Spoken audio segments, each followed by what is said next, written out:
আসসালামু আলাইকুম এভরিওয়ান। পর্দার আড়ালে সবাইকে স্বাগতম। দেশ ও দেশের বাইরে যে যেখান থেকে আমার ভিডিও দেখছেন আশা করি সবাই ভালো আছেন। আলহামদুলিল্লাহ আমরাও ভালো আছি। তো সকালের নাস্তা হচ্ছে আজকে রুটি বানিয়েছিলাম। আটার রুটি। তো আটার রুটি দিয়ে আসলে নাস্তা করা শেষও হয়েছে। ওই মুহূর্তে হচ্ছে নাস্তাও এসেছে বাইরে থেকে। তো মাশাআল্লাহ দেখতেই পারতেছেন। বলছে আরেকটু আগে আসলে না নাস্তা বানাতে হতো না। আসলে আমাদের মেয়েদেরকে না যখন রান্না করতে হয় না, রেডিমেড খাবার আসে, বাইরে থেকে আসে অনেক খুশি লাগে যেদিন রান্না করতে হয় না। মনে হয় আজকে মনে হয় অনেক আনন্দ, মানে অনেকটা সময় ফ্রি ভাবে কাটানো যায় শান্তিভাবে। যেদিন রান্না করতে হয় না, রান্না করা থাকে। তো আমারও অনেক খুশি লেগেছিল বাট তখন আমি নাস্তা করে ফেলেছিলাম। তো নাস্তাতে নিয়ে এসেছে হচ্ছে ছাগলের কোরমা। ওই ছাগলের কোরমা পাঠিয়েছে। মাশাআল্লাহ দেখতে ছাগলের কোরমাগুলো অনেক সুন্দর হয়েছে। সাথে গরুর মাংস, তারপর হচ্ছে চালের রুটি, পরোটা।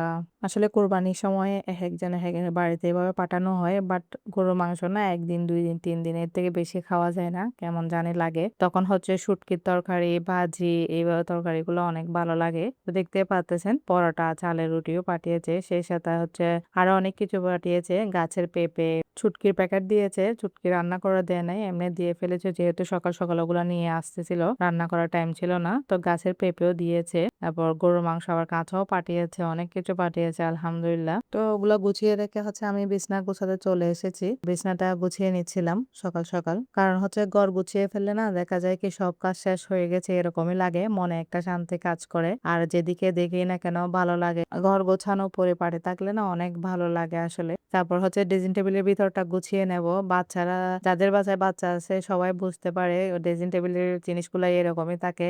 সকালে গোছালে বিকাল হতে, হতে না আবার সবকিছু এই অবস্থা এলোমেলো করে ফেলে বাচ্চারা। তো একে, একে হচ্ছে আমি জিনিসগুলো বের করে নিচ্ছি। আমার হচ্ছে ড্রেসিং টেবিলের সামনে কোনো কিছু রাখতে পারি না যেহেতু গ্লাসের দরজাটা খুলতে হয়। তো সবকিছু ভিতরেই থাকে। যেগুলো রাফ ইউজ করি নরমালি সবসময় লাগে ওগুলা হচ্ছে আমি ড্রেসিং টেবিলের ভিতরেই রাখি। আর যেগুলো একদম ইউজ করি না, লাগে না ইনটেক ওগুলা হচ্ছে আমি আলাদা আরেকটা জায়গায় রাখি। যেহেতু বাচ্চারা একসাথে রাখলে না এটাও খুলে ফেলে, ওটাও খুলে ফেলে। কোনটা অর্ধেক, কোনটা ফুল এটা দেখে না। হাতের কাছে যেটা পেয়েছে সেটাই লাগিয়ে চলে যায়। তো এগুলো হচ্ছে আমি ১৫ দিনে বা ১ মাসে এভাবে পরিষ্কার করে ভিতরে মুছে ফেলি। এবার হচ্ছে শুকনা কাপড় দিয়ে ভালো করে মুছে নেব। ভিতরে ধুলাবালি পড়ে আরকি। যার কারণে হচ্ছে ওগুলা মুছে পরিষ্কার করে নিতে হয়। বাচ্চাদেরকে যতই বলি না কেন যেখান থেকে যেটা নাও সেখানে রেখে দেবে সেভাবে রাখবে। হয় না কিন্তু এত বলার পরও সেমই এখান থেকে নিচে উপরের থেকে নিচে, নিচে রাখছে, টেবিলে রাখছে, বাইরে রাখে এরকম। এই সানস্ক্রিনটা চাইলে ইউজ করতে পারেন। আমি হচ্ছে বাইরে গেলে এই সানস্ক্রিনটা ইউজ করি সবসময়। কারণ হচ্ছে আমরা যেহেতু ঘরে বাইরে সবখানে যেতে হয়, কাজ করতে হয়। যার কারণে সানস্ক্রিন ইউজ করাটা ফেসের জন্য অনেক ভালো। তো আমি হচ্ছে এই সানস্ক্রিনটা একদম ইউজ করি রেগুলার বাইরে গেলে আরকি।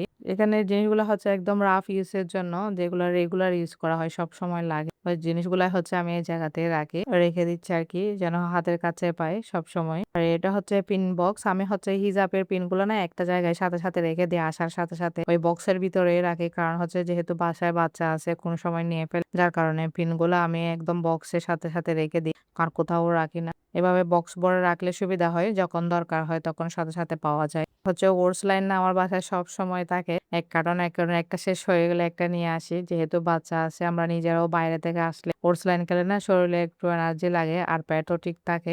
তো ড্রেসিং টেবিল গোছাতে, গোছাতে না আপনাদের সাথে অনেক কথা শেয়ার করলাম। দেখতেই পারতেছেন পুরা সম্পূর্ণ ড্রেসিং টেবিলটা একদম গোছানো হয়ে গেছে আমার। কমপ্লিট গুছিয়ে রেখে দিয়েছি সবকিছু। হয়তো ২-৩ ঘন্টা বা ১ টা দিন এরকমই থাকবে। কালকে থেকে আবার অটোমেটিক্যালি সবকিছু আগের মতো এলোমেলো হয়ে যায়। এখন হচ্ছে দরজাটা লাগিয়ে দিচ্ছি যেহেতু এই সাইডে গ্লাস। গ্লাসটা হচ্ছে আমি ক্লিন করে নেই এখনো। ক্লিন করে নেব। বাচ্চারা হাত দিয়ে, দিয়ে দেখতেই পাচ্ছেন সবাই গ্লাসে হাত দিয়ে একদম। তো ড্রেসিং টেবিল গুছিয়ে হচ্ছে আজকে হচ্ছে নলা রান্না করব। নলাগুলো আমি ধুয়ে পরিষ্কার করে প্রেসার কুকারে নিয়ে নিয়েছি রান্না করার জন্য। প্রেসার কুকারে দিলে কি হয় তাড়াতাড়ি হয়েও যায়। গ্যাসও একটু সাশ্রয় হয়। যেহেতু আমরা সিলিন্ডার ইউজ করি সবাই। তার কারণে হচ্ছে নলা, আলু, ডিম এগুলা হচ্ছে প্রেসার কুকারে সিদ্ধ করলে না গ্যাস সাশ্রয় হয়, তাড়াতাড়িও হয়ে যায়। তো এখানে আমি হচ্ছে রসুন, পেঁয়াজ, আদা ওগুলাই দিয়ে দিচ্ছিলাম। হলুদ গুঁড়া, ধনিয়ার গুঁড়া, কাঁচামরিচ। আমি হচ্ছে নলাটা সবসময় নেহারি রান্না করার সময় কাঁচামরিচ ইউজ করি। আমার যে হলুদ কালার এটাই সুন্দর লাগে। এখানে একটু সরিষার তেল দিয়ে দিচ্ছি। দিয়ে হচ্ছে হাতে মেখে একদম বসিয়ে দেব।